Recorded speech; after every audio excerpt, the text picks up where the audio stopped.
A história começa no principal acampamento de mercenários da África, onde esse cidadão aqui, que vamos chamar carinhosamente de Nariz de Falcão, diz ter recebido informações sobre a localização do chefe inimigo e que naquela noite ele tem que morrer.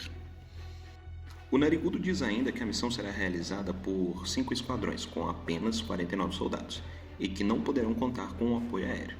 Um mercenário aleatório questiona a quantidade de inimigos e o comandante responde que serão entre 350 a 500. Toda a explicação é feita em francês, mas tem um cara que não está entendendo absolutamente nada. Este é o Dairo, que pergunta ao mercenário ao lado, Cheney, quais eram as ordens que estavam sendo dadas pelo narigudo. A explicação continua. Então, são informados que o objetivo da missão não é de tomar a área, mas sim de executar o chefe inimigo. E que após cumprirem a missão devem cessar fogo e voltarem imediatamente. Dairo, que não fala francês, continua perturbando Cheney para poder saber o que está sendo dito. Por causa da interrupção, o narigudo grita pistolaço, chamando a atenção de todo o esquadrão para os dois que estavam murmurando. E Cheney, com um sorriso sarcástico, pede para que ele continue. Ambos se encaram. O narigudo, com um sorrisinho, diz que vai deixar passar dessa vez, já que hoje é um dia especial.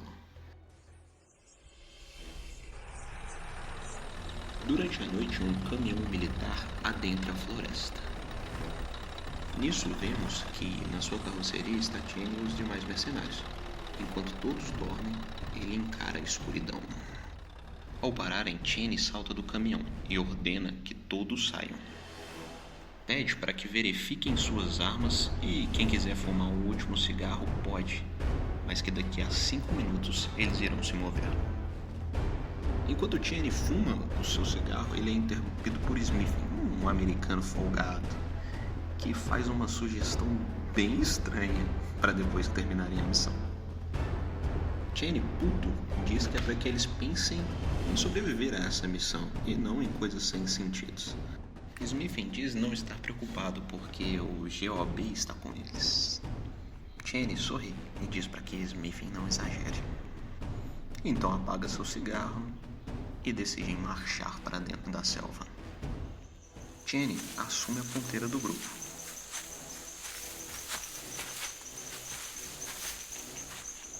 Mas em um determinado momento pede para que todos parem. Então o pensamento começa a ecoar em sua mente, dizendo que apesar de ainda faltarem 2 quilômetros até o destino e que tudo está tranquilo, parece que há alguma coisa errada, pois Cheney sente um desconforto. Smith pergunta ao capitão se está tudo bem, se está acontecendo alguma coisa, e ele de pronto responde que é apenas um mau pressentimento. Smith debocha, perguntando se o capitão está com medo. E continua, dizendo que está na hora dele se aposentar. Porém, antes de terminar a frase, ele é alvejado com um tiro na altura do estômago. Diversos disparos começam a ser feitos na direção do grupo de mercenários. Cheney grita para que se protejam. Apesar de encobertos pelas árvores, os mercenários não conseguem revidar. Cheney puxa Smith para trás de uma árvore e grita com ele, pedindo para que ele reaja, mas parece que ele já perdeu a consciência. Cheney deduz que pelas armas usadas, eles não estão sendo atacados por apenas sentinelas, mas por um esquadrão inteiro. E então percebe que os inimigos já estavam ali, apenas esperando por eles chegarem. Os inimigos são muitos, estão bem armados e até mesmo com veículos. Os disparos continuam, mas Cheney consegue revidar e até mesmo matar alguns dos inimigos. Cheney se volta novamente para Smith e pergunta se ele precisa de morfina. Porém, ele responde que não precisa. Ele pergunta ao Cheney como ele está. Em pensamento, Cheney constata que Smith perdeu muito sangue e que os seus órgãos internos sofreram danos. Porém, ele diz ao amigo depravado que foi só um pequeno arranhão e que ele não precisa se preocupar. Se abrigando ao lado, Dairo grita a Cheney, perguntando o que ele irá fazer. Cheney volta para seus pensamentos e fala sobre os ferimentos de Smith consigo mesmo. e que eles precisam recuar, senão não irá salvá-lo. Percebendo a dúvida no olhar de Jenny, Smithin diz que o capitão sabe o que fazer e que ele precisa ir. Cheio de ódio, Jenny cerra os dentes e diz para Smithin: Ei, Smithin, quem eu sou? Diante da ausência de resposta, ele novamente esbraveja: Quem eu sou? Agonizando de dor, Smithin diz: God of Blackfield. Então algo desperta em Chani. Porém, antes que ele pudesse reagir, uma granada estoura ao seu lado. Ela o fere na cabeça, assim como também fere Dairo, mas este outro está bem. Ele se volta novamente para Smithin e diz para que aguente mais um pouco, porque eles não estão longe do quartel inimigo. Apesar da determinação, Jenny é alvejado pelas costas.